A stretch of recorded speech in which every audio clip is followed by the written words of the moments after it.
எல்லாருக்கும் வணக்கம். எல்லாம் எப்படி இருக்கீங்க?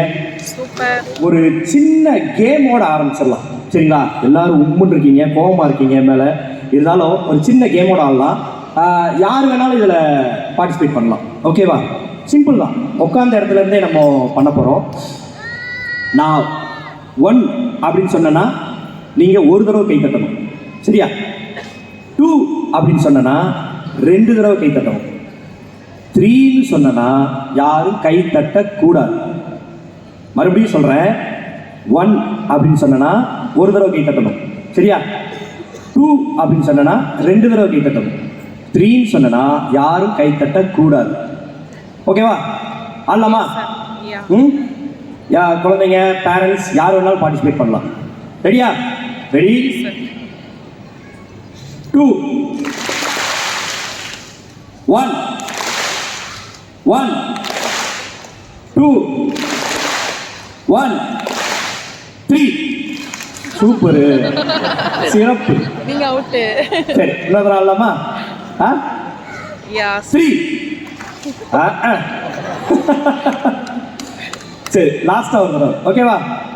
1 1 2 2 1 1 3. சாயந்தரம் வரைக்கும் இப்படி தான் விளையாடிட்டு போகணும்னு நினைக்கிறேன்.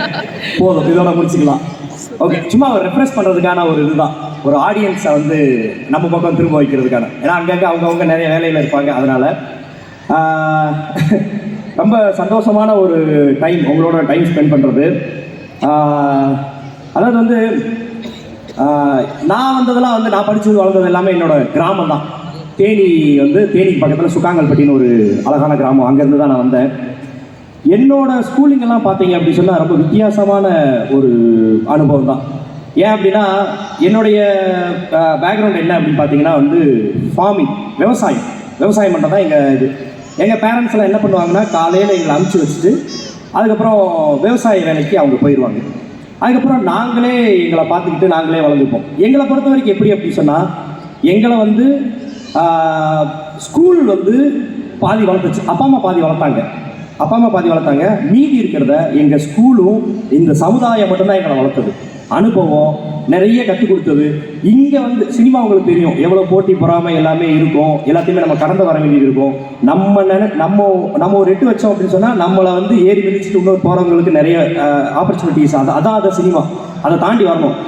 இங்கே நம்ம போராடுறதுக்கான சக்தியை நான் கிராமத்திலே நான் கற்றுக்கிட்டேன். ஏன்னா நிறைய போராட்டமான வாழ்க்கையெல்லாம் நம்ம கடந்து வந்தாச்சு. அந்த மாதிரி ஒரு அனுபவம். ஆனால் இப்போ இருக்கிற பசங்க இங்கே வந்து எப்படின்னு கேட்டிங்கன்னா, நம்மளை விட பயங்கரமாக இருக்கிறாங்க. பயங்கரம். இப்போ இங்கே நம்ம நார்மலாக ஃபஸ்ட் ஸ்டாண்ட் செகண்ட் ஸ்டாண்டர்டில் படிக்கிற பசங்களோட அந்த சப்ஜெக்ட்டு, அந்த நாலேஜ் அதெல்லாம் பார்த்தீங்கன்னா நான் 10th 11th தான் நான் பார்த்தேன். என்ன இப்படி பண்ணுறாங்க, இப்படி படிக்கிறாங்க அப்படின்னு. என் பொண்ணு ஒன்று கேட்குறாங்க, எனக்கு பதில் சொல்ல தெரியல. ஏன்னா இது நம்ம உண்மையிலே நம்ம +2 வரைக்கும் தானே படித்தோம், நம்மளுக்கு இது ஞாபகம் இல்லையே, ஒருவேளை இவங்க பயங்கரமாக படிக்கிறாங்களோ அப்படின்னு. ஏன்னா எஜுகேஷன் சிஸ்டம் அந்த மாதிரி இருக்குது. குழந்தைங்க அந்த அளவுக்கு பார்த்துக்கிறாங்க. நான் வந்து சத்தியமாக சொல்கிறேன், பேரண்டிங்கில் வந்து வீக் தான். அஸ் அ பெற்றோர், அதாவது ஒரு அப்பாவா நான் கொஞ்சம் வீக்கான அப்பா தான். ஏன்னா டைமுக்கு நம்ம வர்றது கிடையாது, போகிறது. என் மனைவி தான் எல்லாமே பார்த்துப்பாங்க. ஆனால் இப்போ இருக்கிற சூழ்நிலை பார்த்தீங்கன்னா ஒவ்வொருத்தவங்களுக்கு அவ்வளோ கமிட்மெண்ட்ஸ் இருக்குது. திங்கக்கிழமை காலையில் 8 மணி 9 மணிக்கு சென்னையை யாராலையும் கிராஸ் பண்ண முடியாது. ஏன் அப்படின்னா இருக்கிறவங்க எல்லாரும் அவங்களோட கமிட்மெண்ட்ஸுக்காக வண்டி எடுத்துகிட்டு ஓடிக்கிட்டே இருக்கிறாங்க.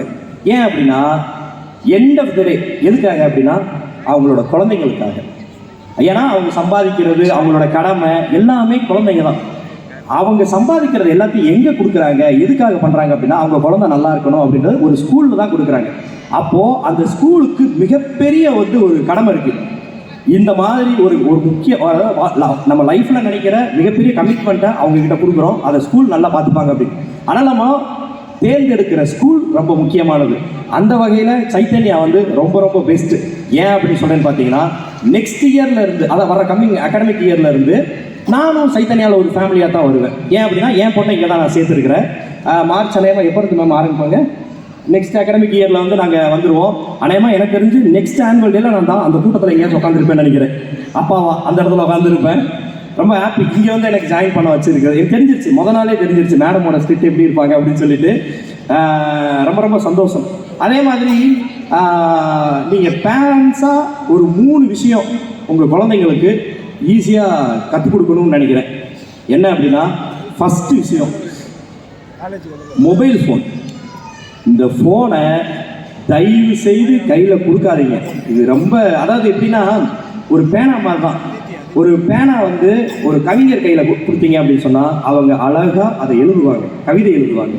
அதே இது இன்னொரு தப்பான கைக்கு போச்சு அப்படின்னா அதை வச்சு குத்துவாங்க, கீறுவாங்க, அந்த மாதிரி பண்ணுவாங்க. ஸோ அது மொபைல் ஃபோனும் அந்த மாதிரி தான். நடிக்கிறாங்களோ இல்லையோ, புக்ஸ் ஒன்று வாங்கி வச்சுருங்க. தேர்ட் ஒன்று நானே மறந்துட்டேன், எழுதி வச்ச மறந்துட்டேன். தேர்ட் ஒன் ரொம்ப முக்கியமான விஷயம், தேங்க்ஸ் சொல்கிறதுக்கு குழந்தைங்களுக்கு கற்றுக் கொடுங்க. நன்றியோடு இருக்கிறது, தேங்க்ஸ் சொல்கிறதுன்றது ரொம்ப பெரிய, தேங்க்ஸ்ன்ற வார்த்தை ரொம்ப பெருசு. எல்லாத்துக்கும் தேங்க்ஸ் சொல்லுங்கள். அதாவது நம்மளுக்கு உணவு கொடுத்து, உதிரம் கொடுத்து, உடல் கொடுத்த நம்ம பெற்றோர் நம்ம கூட இருக்கிறாங்க, நம்ம தாய் தகப்பர்கள் இருக்காங்க, அவங்களோட அப்பா அம்மா, தாத்தா பாட்டி அவங்களாம் இருக்கிறாங்க அப்படின்னா அவங்களோட ஒரு டின்னர் நம்ம உட்காந்து சாப்பிட்றோம் அப்படின்னா அதுக்கு அந்த கடவுளுக்கு நம்ம தேங்க்ஸ் சொல்லணும். இந்த மாதிரி எல்லா விஷயத்துக்கும் தேங்க்ஸ் சொல்லலாம். தேங்க்ஸ்ன்ற வார்த்தை ரொம்ப நல்ல வார்த்தை. அதனால் நிறைய தேங்க்ஸ் சொல்கிறதுக்கு உங்கள் குழந்தைங்களுக்கு ரொம்ப கற்றுக் கொடுங்க. கொஞ்சம் அதிக டைம் எடுத்துக்கலன்னு நினைக்கிறேன், சரிங்களா? அடுத்து ஒரு நல்ல ஒரு சந்தர்ப்பத்தில் கண்டிப்பாக நான் மீட் பண்ணுறேன். ரொம்ப ரொம்ப நன்றி. தேங்க்யூ.